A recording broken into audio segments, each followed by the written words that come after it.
நீங்கள் பார்த்து கொண்டிருப்பது நியூஸ் 21 செய்திகள். தமிழ்நாடு செய்திகளை உடனுக்குடன் தெரிந்து கொள்ள நியூஸ் 21 செய்திகளை பாருங்கள். கரூர் குளித்தலை அருகே கோவில் திருவிழாவில் மத நல்லிணக்க அன்னதானம். மத நல்லிணக்கத்தை வலியுறுத்தும் விதமாக கோவில் அன்னதானத்தை இஸ்லாமியர் குழுவை சமைக்க வைத்த ஏரமநாயக்கன்பட்டி கிராம இளைஞர்கள். இஸ்லாமியர் குழு சமைத்த அன்னதான உணவுகளை மாரியம்மனுக்கு படைத்து பூஜை செய்து பக்தர்களுக்கு வழங்கிய இளைஞர்கள். கரூர் மாவட்டம் குளித்தலை அருகே அமைந்துள்ளது.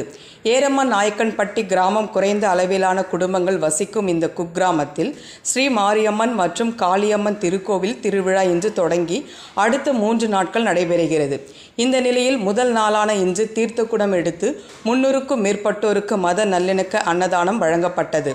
கிராம இளைஞர்கள் ஒருங்கிணைந்து செய்த இந்த அன்னதானம் மத நல்லிணக்கத்தை வலியுறுத்தும் விதமாக இஸ்லாமியர் குழுவை வைத்து சமையல் ஏற்பாடுகள் செய்தனர்.